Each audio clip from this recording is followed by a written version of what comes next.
Hey,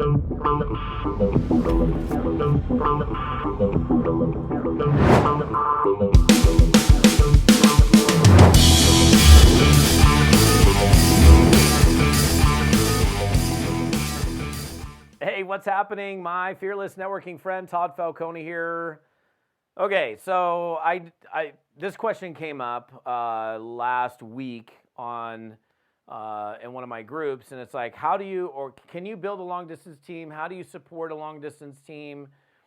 And I suppose I guess there's still a gap where people don't understand that even though way long time ago, network marketing was built belly to belly, sitting down one-on-one, coffee shop presentations, biz op presentations, and it was all pretty close hand-in-hand contact, and a lot of people would build local groups. But I've built nationally and internationally most of my life, so even pre-internet.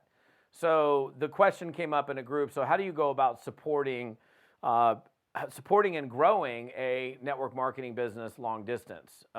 Pretty simple answer to this, so this probably won't be a very long episode, but I still think the fact that I'm getting this question, it was worthy of answering this particular question. So first of all, let's go back to pre-technology, because this still works, it still is in play. We all have a phone, right? So you can support somebody across the country, in another country, by just communicating with them on the phone. Now, let's say you didn't have any technology, but you just had access to a phone. You can still communicate, you can still provide training, you can still pick up the phone, you can prospect people that way. So even if we had no other technology, you can still build just by utilizing the telephone, or telephone, and I'll stay I guess old school conference call. Like, I still to this day run a conference call every Monday night. I do it. Why do I do a conference call? Well, because people all over the world can still access it. They can listen to it online, and they can call into a bridge. There's still people that don't have the technology or the technical know-how to hop onto a Zoom or a webinar, or there's people, believe it or not, that aren't, I don't know how to get onto a Facebook Live on Facebook. Most people do, granted, but there's a small percentage that don't. So that's one element. Now, speaking of communicating long distance, we with long distance service on, most people don't even have a landline anymore. I still have a landline in my office. It's right back here. I still have a landline. I still have a dedicated fax machine, and so I've got two landlines that come into my office. But even with super cheap or free long distance service, these things are what? These things cost you basically nothing. And I don't even know what I pay for this. For unlimited minutes, it's minimal, right? But if I call to Sweden, if I call to Mexico, or if I call to Singapore, unless I have a long distance service on, or an international plan on my mobile device, then I'm paying a lot more. So you've got it easy. If you're getting into network marketing now versus 20, 25 years ago, I used to pay 30 cents a minute for long distance. So if I called you from Bend, Oregon to Seattle, Washington, it cost me 30 cents a minute. And then there would be months where I'm like, oh my gosh, I'm getting my cell phone bill, keeping my fingers crossed that it's, I can afford it. I've had $3,000, not even cell phone bills, landline bills. We don't deal with that stuff anymore, right? But if you're doing from a communication standpoint, and there's a number of different mobile apps that you can use that enable you to communicate with anybody anywhere in the world. I would love it if everybody was on the same app, but they're not. So I use Telegram, I use WhatsApp, I use Voxer. I think those are the three primary that I use. So if I'm, I'm working with a group of people right now out of New Zealand and Australia, and I can pick up the phone, I can get onto a Zoom. That's another thing. But, if I want to, I can literally be out of my house, not on Wi-Fi, and get on my WhatsApp and actually make a phone call through WhatsApp and call my friend in New Zealand and have a conversation with them that he can, it's clear, we can, as long as I've got enough bars, we can understand each other. So you can still, even on a budget, be able to communicate long distance with people just with this thing. Now, you can do Zooms on this too. So you could do a Zoom, you could do a webinar.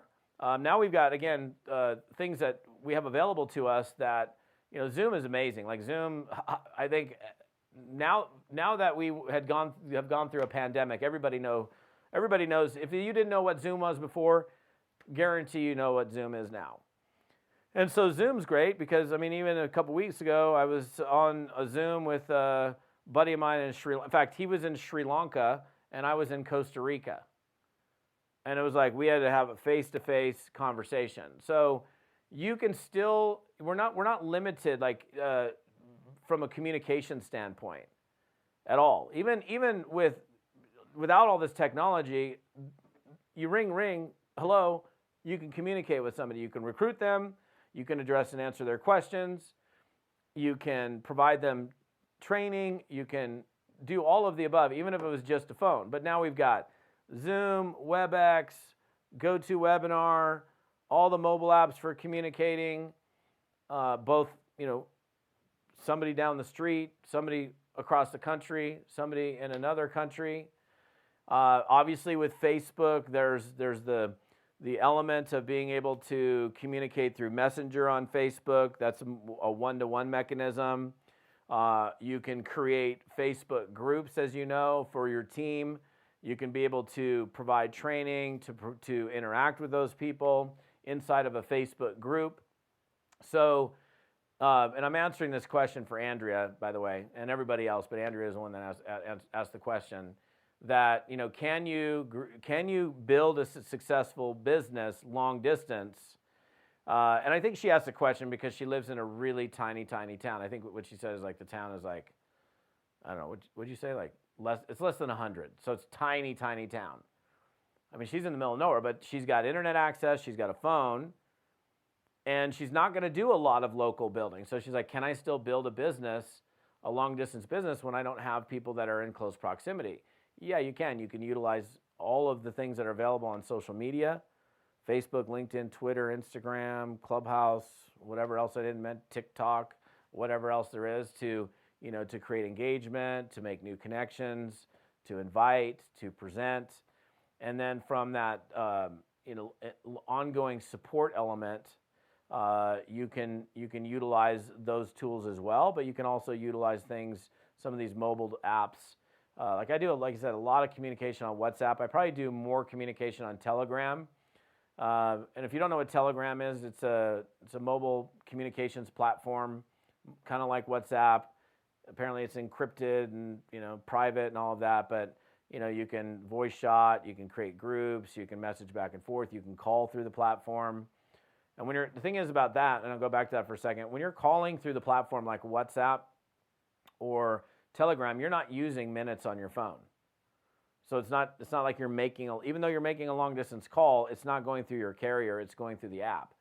So that's what I talk about on the affordability standpoint for somebody that's building a business. I know, I get it. I got a limited budget and I want to make this phone call to this guy in Australia, but man, it's at $1 a minute, I can't afford that. Well, that's why you would use the app. Even before these things were out, I would use, and I know they're still around, Skype. I don't really use Skype anymore, but that's another platform. I think some of you guys have been around for a little while. Maybe remember the first messaging platform outside of AOL, ICQ. Yeah, it's not around anymore. But no, you can absolutely do this. But it's just a matter of you being aware of what platforms that you have available to communicate. Because what's the barrier? What would be the barrier to you building a business in South Africa? Well, the barrier would be I don't know anybody in South Africa. Okay, that would be one. But let's say you had a friend in South Africa. Well, and you don't want to make the phone call because it's too expensive. Well, you could do it through a platform. You could do it on Facebook. You could do it through WhatsApp, through Telegram, through whatever you want to do it through. And you could still be able to connect and communicate with that person. And you could still, if you can communicate to do the invite, to show them your presentation, you can make sense then that you could do it to provide them information so they can access training. You could use Zoom for three-way Zooms. I don't know that you can. I don't actually know this. Maybe somebody in the comment section can tell me. I don't know if you can actually do a three-way call on WhatsApp. I've never done one on WhatsApp or Telegram, but I mean, you might be able to do that. I don't know if you can add multiple people onto an actual call in one of those platforms. So if let's say you couldn't, you could do a Zoom. So the answer is yes, you can. Most of my business for most of my life has been built long distance. The only time I really built in my local market was my first 2 years in network marketing. And then after 2 years of doing it, I was building, at first throughout the United States and all the states in the US. And then when, our company first went international, we started building in some of these other markets. And that was difficult then because at that point, it was like we didn't have I did have to spend money on international long distance. And then, things like, ICQ came out and you could communicate with somebody far, far away.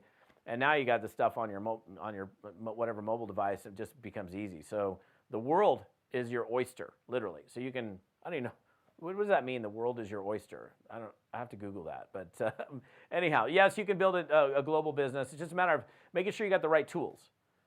If you got the right tools, the right communication tools, you can recruit anywhere. You can support anywhere.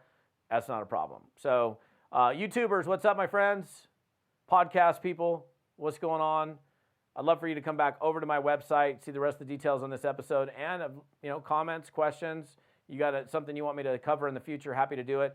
Come on over to toddfalcone.com/episode 128. That's this particular episode, toddfalcone.com. By the way, it's toddfalcone.com/episode 128. So, all right, we'll see you next time. Have an amazing day.